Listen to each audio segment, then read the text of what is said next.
Welcome to the WA Property Q&A, the podcast where I explore the ins and outs of buying property in Western Australia. I'm your host, Peter Fletcher, and each week I interview local property experts to help you to develop a deep understanding of the nuances of buying property in WA. From market trends to legal considerations, no topic is off limits. But before we dive in, a friendly reminder. While we provide valuable information, it's important to note that nothing discussed in this podcast should be construed as personal investment advice. Always remember to seek the appropriate professional advice for your specific circumstances. Now, let's get started and unlock the secrets to successful property buying in WA. Welcome. My guest today is none other than Michael Keil. Now, Michael Keil is a legend in Belmont, Rivervale, Keil, Redcliffe, Lathlane, Carlisle. Like he just dominates those areas, and he's been in real estate now since about 1990 something, about 30 years. Is that right, Mike? Yep, that's right, Pete. Yep, 33 years, mate. 33, my God, how time flies. And has owned real estate agencies, has operated at the highest level in WA property. And I would have to say Australian property for a long time. Like you've sold something like 170 or something? The best year I did in real estate was 185 sales, so that was manic, and we had to list about 185. So every day of the year I was listing or selling something. So that is just a phenomenal number. You know, most agents, I know when I was selling, back in my prime, if I could sell one a week, like 50 a year was the number, and here you are selling 3+ times that. That's a staggeringly big number. Yeah, no, and look, 50. I think any agent selling 50 properties a year, that puts them in the very good category. So it just gives them, or that's how I sort of at it. If you're doing one a week, you're a good agent. You're actually very good. There's the very good category, and then there's the elite category, which is where you're at. Yeah, I've always tried to be at the top of the game, mate. So yeah. And I know that, Mike, your phone is never off. Like it's just somebody can call you at any time, just about any time of the day or night. You would answer it or call them back. Yeah, it's Friday today. It's my day off, and there's been about 4 or 5 missed calls. So I've quickly, while I was getting ready to come here, my wife was getting ready, and I then quickly ducked out the back and made 2 or 3 calls. Yeah. Said, "Oh, look, it's my day off, but I just didn't, I just want to get back to you. Can I talk to you on Saturday?" So, yeah, I'm a bit of a, that's what we do, mate. We've got to pick up the phone. It's 9 out of 10 times that, there's business there for you. It's a customer service business, Mike.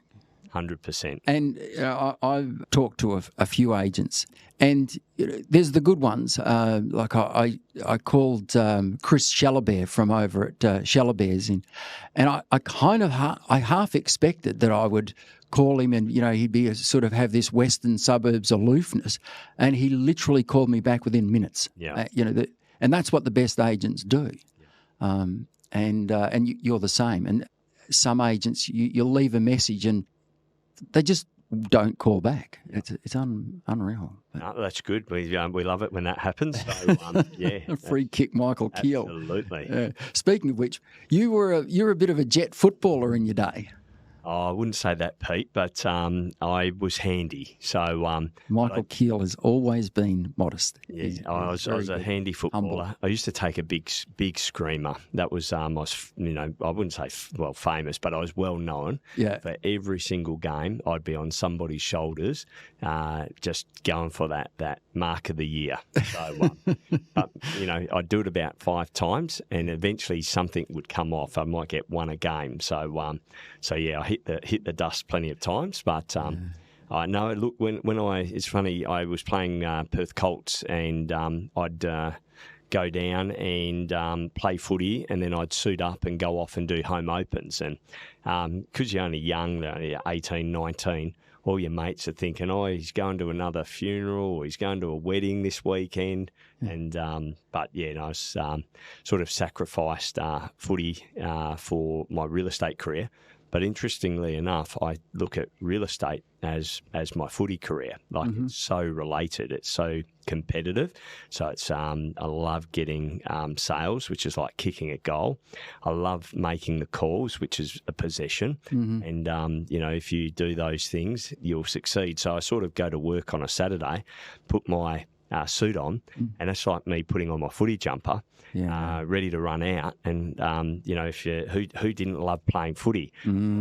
I look at that as who doesn't love selling real estate when I've now re-engineered my mind to make it a game that real estate's football. So that's the simple analogy. I've just and I just love footy and I love real estate.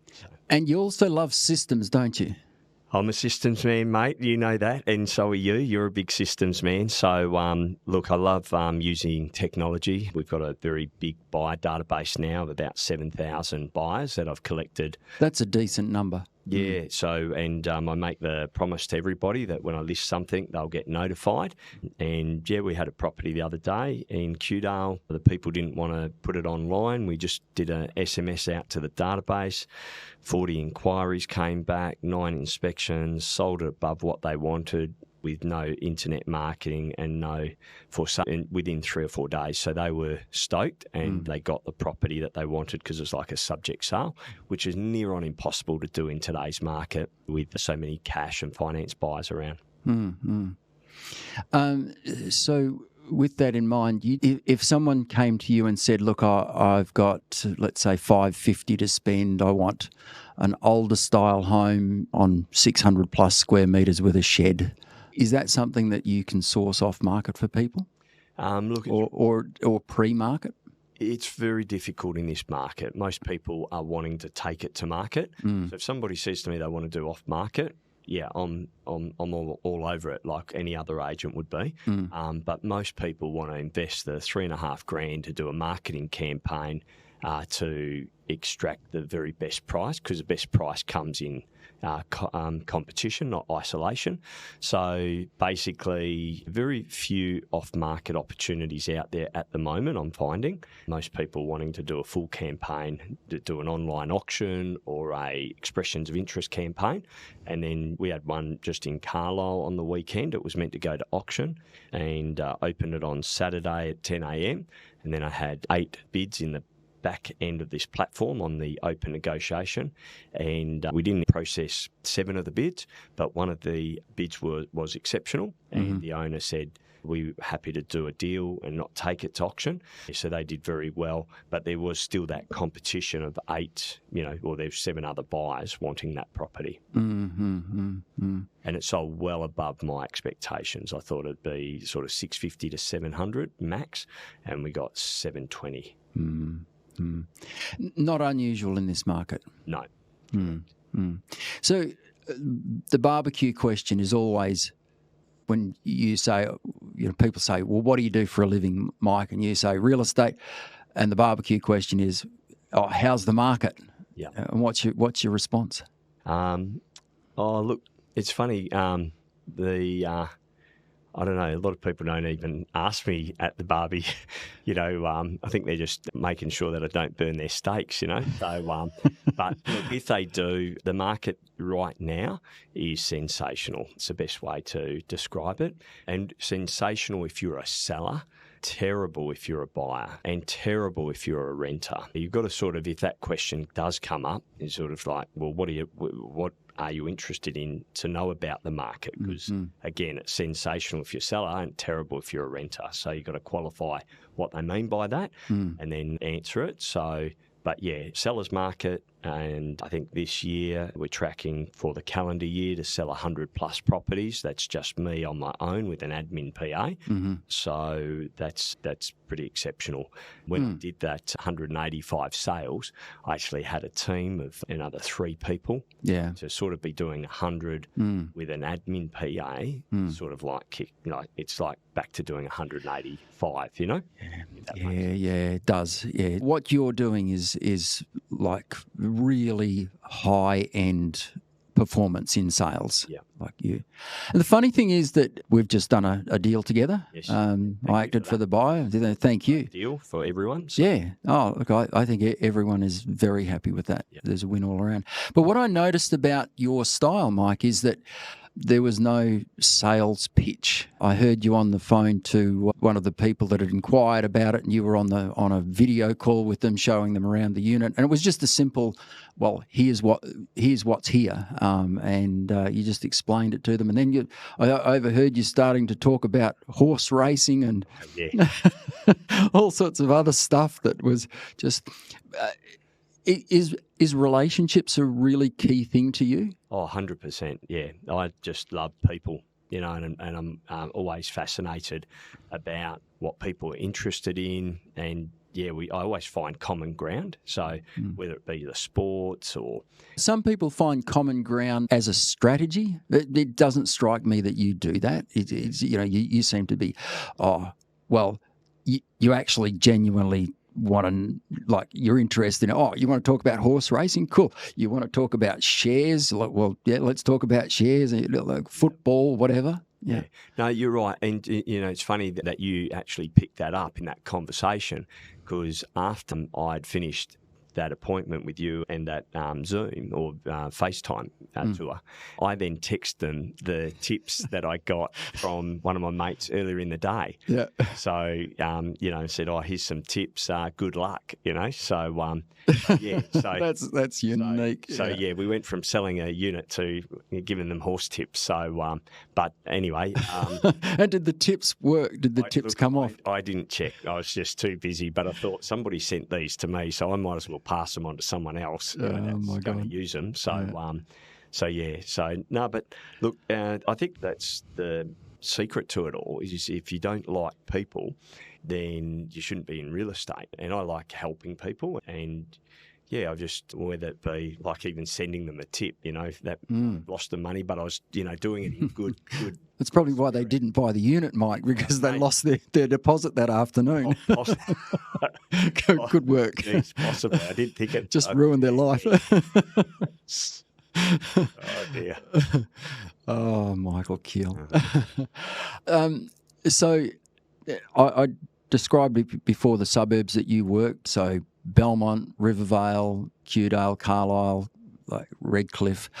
Those suburbs, they're pretty hot right now, right?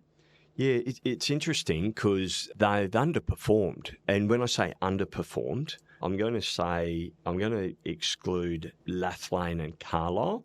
And when I say that, the properties like suburbs like Belmont, Cloverdale, Keil, Redcliffe, and we'll leave Rivervale out as well, because that's sort of, but those suburbs, believe it or not, they just got back to where they were in 2014. So most suburbs in Perth, inner city Perth, are well in excess of their 2014 levels. Vic Park, Kensington, Lathlane, they're sort of really moving into new territory.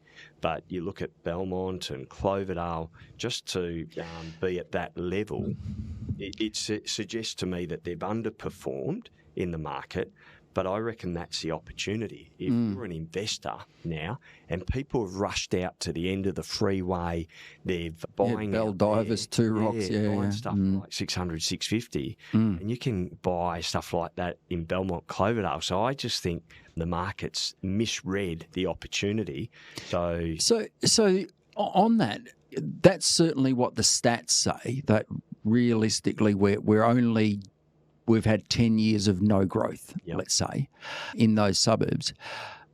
But what's the lived experience? Because I suspect that people who own a house in Keil, they've seen some pretty strong capital growth across that time.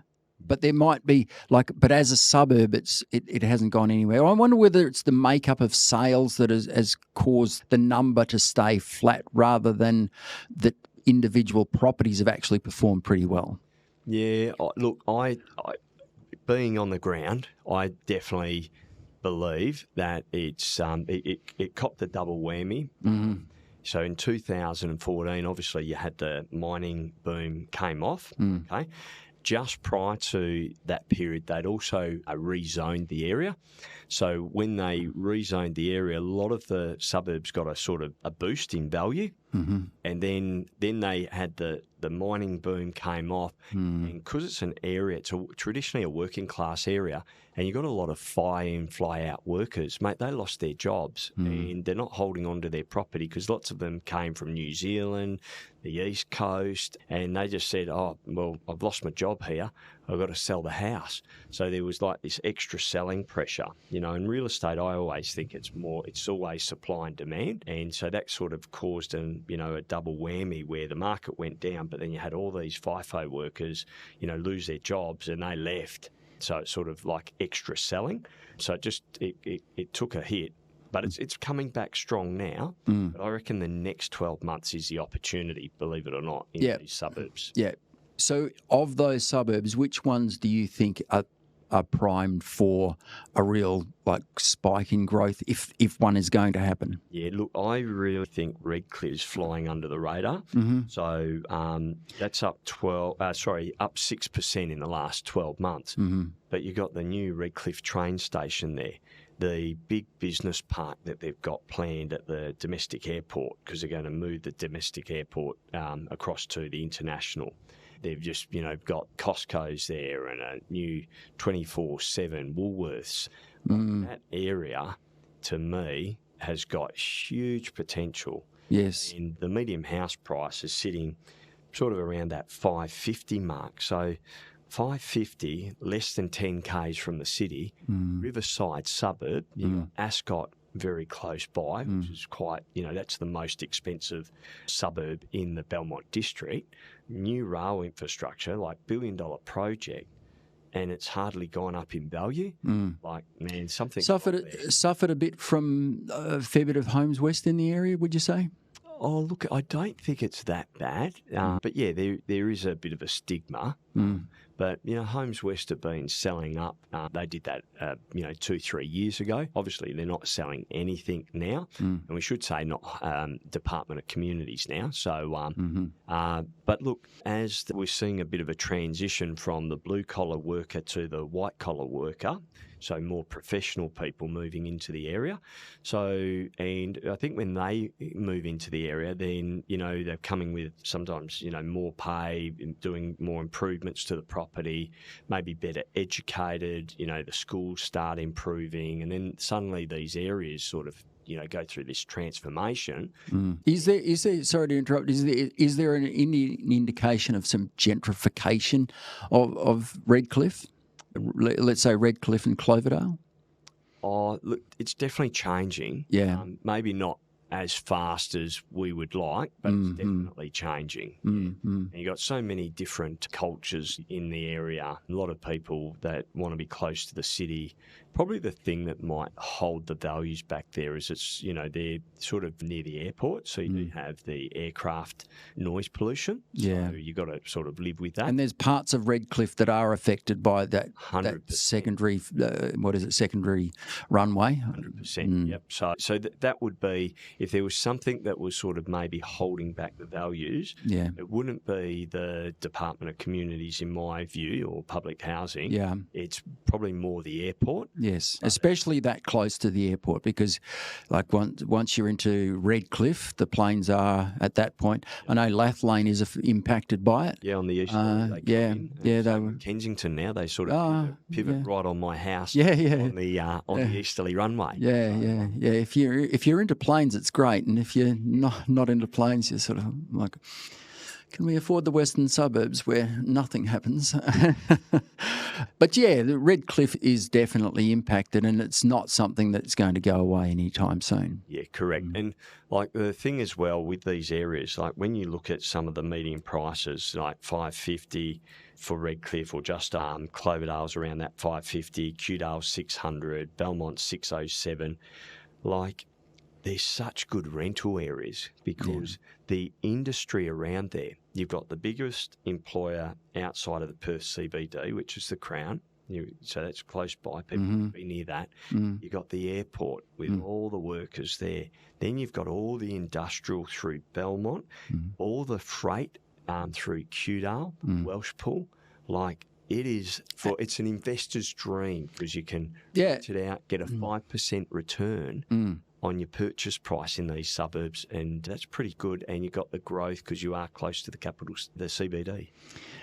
So I just did a pre-settlement inspection recently on a 3x2 that I think it was 3x2, small place, built in the 1990s, well looked after, managed by Dean Nicolo from the professionals in Vic Park, and he obviously managed it pretty well. And I spoke to the buyer, and they were bloody excited about it because they said, well, it's within 11 kilometres of the city and it's this, that and the other thing.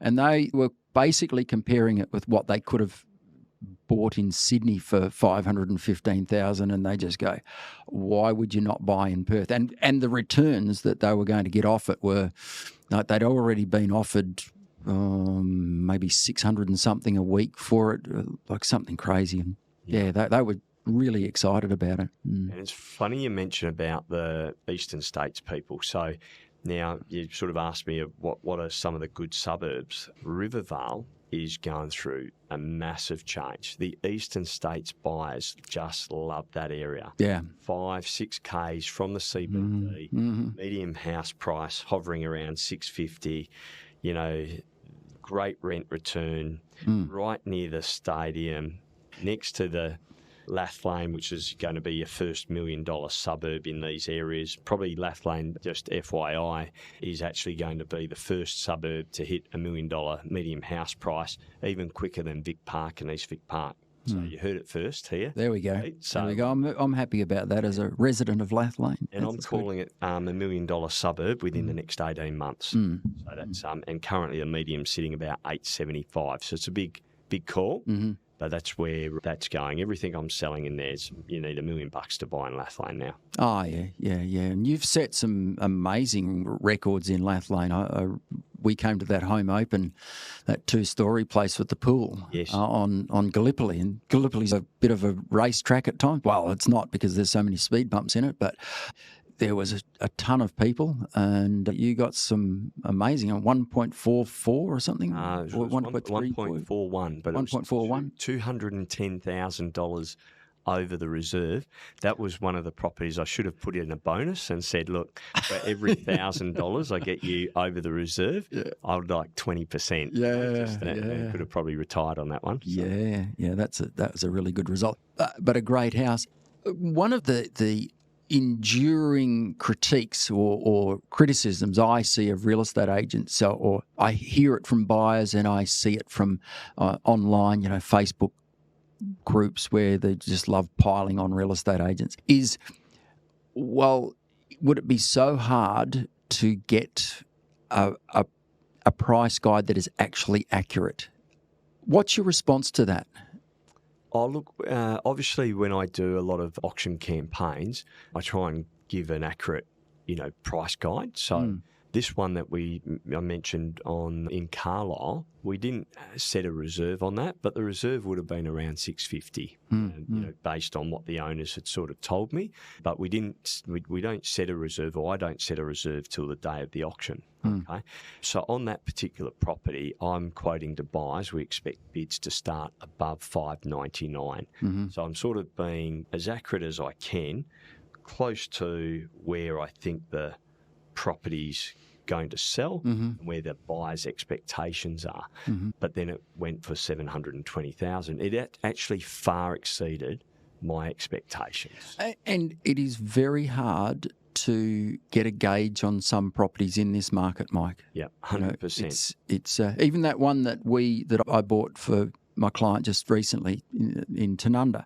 There wasn't a lot of sales evidence of that kind of unit. Correct. And it was pretty unique, and it was just like, well, what's this place worth? And it's so like it's worth whatever the buyers are willing to pay, which is like an age-old truism. Yep. It's no comfort to buyers, but it's like if you want it, you pay for it.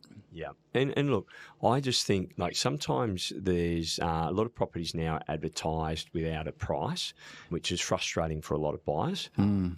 And what's even more frustrating is when they call the agent goes, oh, well, look, we're just looking at offers. We can't even give a price guide. Yeah, Like, which is ridiculous. Yeah, I think that's a real that is a cop out. Surely you've got at least a broad a broad range to play in, or an offers over number. It's just give me something that is going to either exclude it or include it. Give me something to work with. Yeah, just you give every property I've got that's an auction. We always give people a guide, So and I sort of say, yeah, I expect bidding to be above this, And look, you tell buyers that as well. You might go, oh yeah, I expect bidding above. I had one in Rivervale we just sold recently for 1.3 million, and we expected bidding to be in the million. So that's in the low ones. That's how we put it. Yeah. As soon as I said that, the first bid I got was 850. I was like, oh, they mustn't have heard me. Definitely. Well, I'm pretty sure I said low ones. Yeah. So and then so we didn't approve that bid. We just thought that was too low. Because we didn't want to sort of approve it and then advertise a property we expect to sell low ones from 850. Current bid 850. Bit silly. Somebody has clearly misread the market there. 100%. Yeah. So anyway, the first bid I think we got was just in the nines, so it's still way lower than where I wanted to even be starting. But kick it off. The buyers dictate the value, Pete, not the real estate agent.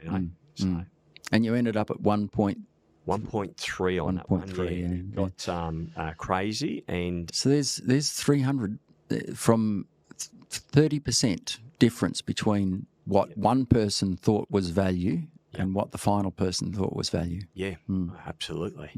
So I was talking to Jamie Harrington from Hub. You know Jamie, Western Suburbs, and he says that it is common for the highest bidder and the second highest bidder for there to be a 10% difference in those bids or offer prices. Yeah. Would that be your experience as well? Would you have that bigger range? So, in that case, from the highest bidder to the lowest bidder? No, from the highest bidder to the second highest bidder. So a lot of my auctions, we do like a timed auction, so you wouldn't see this in auctions because obviously, private treaty. So then he's obviously doing a lot of expressions of interest, possibly.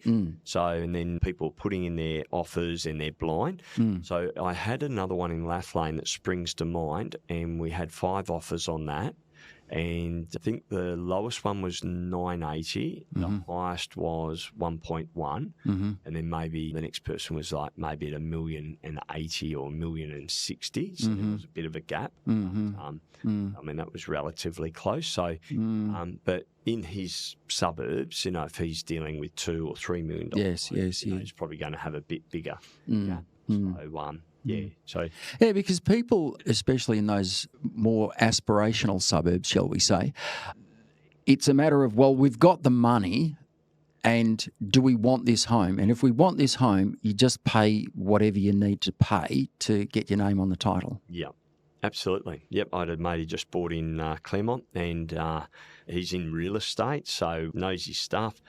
Just kept getting outbidded on other things or better offers, and then after 3 or 4 times of going through all the emotion, this is our home, he's got 2 young kids, they saw this one and they just did not mess around. So they might have been that sort of buyer that Jamie's talking about, who's just gone, right, we're offering overs, we are not going to lose this home.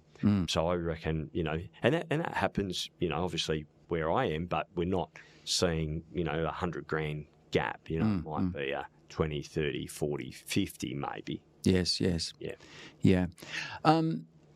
So, Mike, you had this mate who's looking at buying a property and missed out on a few.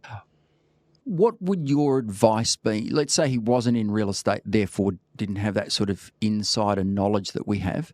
What sort of advice would you give to somebody that, was as a friend, wanted to buy a property, got sick of missing out on properties?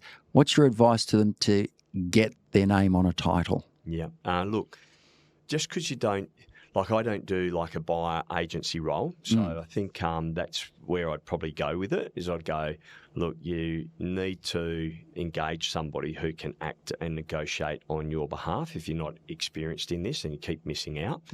I deal with a lot of fly-in, fly-out people because, again, they want to buy near the airport. And I had a lady the other day and she goes, every time I ring on something, it's under offer and I'm not here. And then I said, you need a buyer agent, so who can make and pull the trigger and negotiate for you while you're up on site. So, and I know over in the eastern states, because we're, got our big agency over there, they use buyer agents on everything. Yeah, it's just commonplace. It's normal, So, WA, that means wait a while.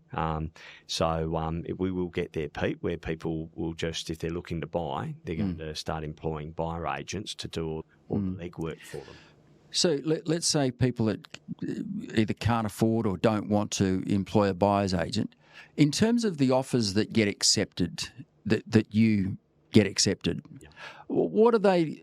The common things that I hear is tighten your finance clause up. That's number one. Decent sized deposit.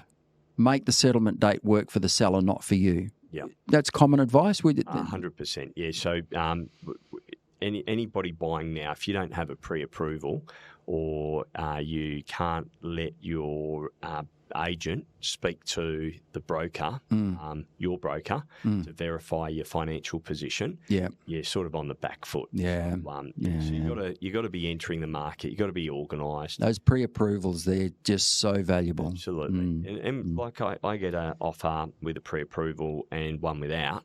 It goes to the top of the pile. And again, if you can, like the deal we've just done, the lady's jumping on a plane and she's out of here in 21 days and you've come with a contract that can solve a few problems, shall we say. And, she's had all the furniture in the place, beautiful furniture, mind you, but it's going to be a hassle for her to get rid of it when she's jumping on a plane for health reasons.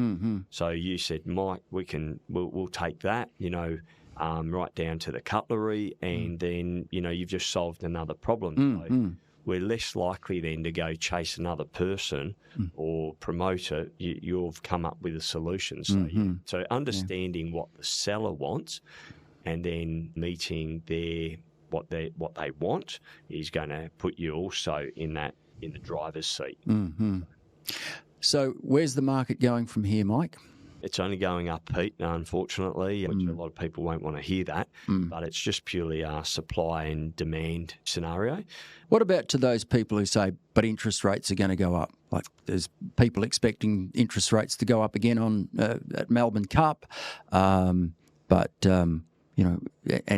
while interest rates are going to go up, mortgage cliff, all that sort of stuff, what's your thoughts on that? Yeah, look, there's definitely going to be people who are, really feeling it at the moment with not only interest rates, but the cost of living. Like cost of living is probably, believe it or not, that's like 5 interest rate rises. Yes, true. That just, haven't come through as an interest rate. But it's, so look, it's definitely tough out there. We're certainly seeing a lot of stress in the way of people who are paying, say, rent, are struggling. And then there's people who have bought on a 2% interest rate and they're coming to the end. And I just had an investor the other day who said, Mike, we're going to have to sell. Really? We got on in at 2%. We thought this was the way to go. And so we've put their property on the market. We've sold it. Okay. They picked up $100K from when they purchased it, 2 years ago, but they just got a young family, and the high interest rates was just going to make them not sleep at night. So I guess it's sort of then, there's a shortage of stock. So now is a great time for them to exit, still make some money, and somebody else has, purchased a home and everyone's happy. So, so you're always going to be at any given time in the market. There's always going to be people who need to sell, but there's plenty of buyers to help them. So, and because of I think my view about a year ago when interest rates were going up, I'm going, the market's going to come down. That was Yeah. my view. Yeah. And I think all the experts were saying the same. Mm-hmm. So, because, it's just, that's how it's been. But then the government come in and say, oh, yeah, we're going to bring in, 400,000 migrants, Yeah. and, interest rates can go up another 2 or 3%, and it's going to make no difference if you're bringing in, 400,000 people to live here and there's not enough housing to even accommodate the people that are already here. Mm-hmm. It's just, that was the sort of unknown that none of us sort of knew about. Mm-hmm. I think you'd see a different market right now with interest rates higher if they didn't pull the trigger and let the migrants come in. Yeah. This migration thing is just obviously the people that are in power see something that I'm not seeing, because I do not understand it. Where we're housing these people and the stress that it's causing on the rental stock and people that are renting, I just don't know what they're thinking. But it's going to out of my pay grade. It's going to cost Labor at the next election. Mark my words. There's another thing. Well, pretty much dead on, I reckon. So, Labor are very much working class, looking after the working class, and they're the ones that are really feeling it at the moment with the mortgages, the rents. It's sort of. It seems like their policy settings are almost hurting the very people that they're trying to look after. 100%, and that's why I think Labor are gone. It's Gonski in the next election, mate. Well, we won't get too political, Michael. No, of course. But I want to circle back to Redcliffe. Yes. Because I've got a little bit of a vested interest here. My nephew is looking to enter the market. He's goes from being excited to be buying his first home to absolutely having a lot of anxiety around it. What can somebody buy in Redcliffe for in the mid-5s? So you were talking about Dean Nicolo the other day. Yeah. Or just actually this now. So Dean just sold a nice little 3x2 villa. It's a bit dated, street front, up in top end Redcliffe in Smith Street. That's the one I was talking about. Oh, well, that went for about $490 or something. I think $515. I think it was. Mate, that was a buy. Yeah, like, that's the sort of thing. Your nephew, if he could buy that, yes, mate, that would be a good little start for him in that location. So so you already know, mate, what's a good buy. So Yeah, right. Okay, so you would have thought that's a good buy. So they were Eastern States buyers. Yep. So they're 100%. They should be happy with that. Little villa, no strata fees. It's more like a strata home on a corner. Yeah. I can remember, this is going back now, I'm showing my age, mate. I can remember when they were built, because I used to own a property in that street, which I bought for $60,000 and I sold for about $120, thinking I was clever. And now it'd be like $650,000, $700,000. I think of some of the properties I've bought over the time, bought and sold over the time, Mike, and I think, well, if I had have hung on to those 4, my balance sheet would be very different today. 100%, mate. So, but as my uncle used to say, if you haven't made a mistake, you haven't made anything. Yeah, correct. And look, mate, you only need one house to live in. And, I certainly know a lot of people who, and I've been in this myself, where you've had, like at one time I had 10 investment properties and, mate, all the rates coming in, every time there was a tenant doing something wrong to one of my homes or somebody not paying the rent. So it can be stressful being an investor too, so they deserve, if they can hold and grind out in the long term, then they deserve the rewards. But a lot of people can't grind out, and let's face it, if you're buying an investment, you're buying for the long term. And I always say, I do sell a lot of properties to Asian people, clients, I should say, and every time I sell that property, I get really sad because I know I'm never going to see it come back. Because they have a long-term view, yes. Their kids. But, if it's Australian couple, man, we're moving every 5, 6, 7 years. Or even, turning them over quicker. Real estate is a hobby for Australians. Yeah, absolutely. Mike, this has been terrific. I've loved your insights, as I always do. You're like when I need to talk to somebody over in Rivervale, as you know, I call you up and pick your brains, and I thank you for doing that, being that resource for me, and also for coming on and being a resource for, I hope, other people. And I'm sure there'll be people that will want to, reach out and ask you questions. How would somebody go about doing that? So best to contact me on my mobile, which is 0412 255 838. They can call me there or email Michael at michaelkeil, Keil.com. So Michael at michaelkeil.com. But Pete, before we go, mate, I want to acknowledge you because you've been around just as long as I have. I think you've been in the game 33 years as well. Since 85. Wow, mate. Yeah. 38 years. Yeah. Unbelievable. But in my time, like I always, when I first started, I thought, who's this Pete Fletcher? He's running the professionals way back then. And maybe it was Keil and Thorogood or something like that. Yeah, it was back in then. Park. Yeah, and, mate, I just said, I want to be like these guys, So you provided me a lot of inspiration early in my career. Thanks, Mike. And you're also a very good, genuine bloke. So, and we've done a lot of business together, not only with real estate, but settlements as well. So, no, mate, I and also had the privilege to come to your 60th birthday, and mate, I can't believe you're 60. I didn't think you were, that age, mate. You only look like you're 50. Oh, yeah, Jesus. But, so no, mate, it's been good relationship over the years. Yeah. And thanks for inviting me on today. It's been a pleasure. Oh, awesome.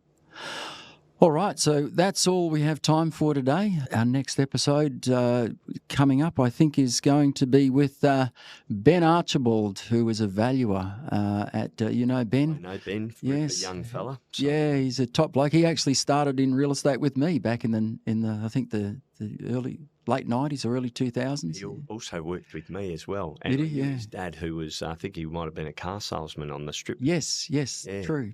Yeah. He's a heck of a nice guy. Absolutely. So we'll be having a chat with Ben and about how to value properties. So that'll be an interesting discussion. All right, that's all we've got time for until next week. Enjoy, happy house hunting. And that wraps up another episode of the WA Property Q&A. We hope you found our discussion valuable and gained some valuable insights into the world of property buying in Western Australia. Remember, while we strive to provide useful information, it's crucial to consult with the appropriate professionals before making any investment decisions. Don't forget to tune in next week for another exciting episode where we continue to unravel the mysteries of the WA property market. If you have any questions or topic suggestions, feel free to reach out to us. Until then, happy property hunting, and remember to seek the right advice for your personal circumstances. Thank you for listening.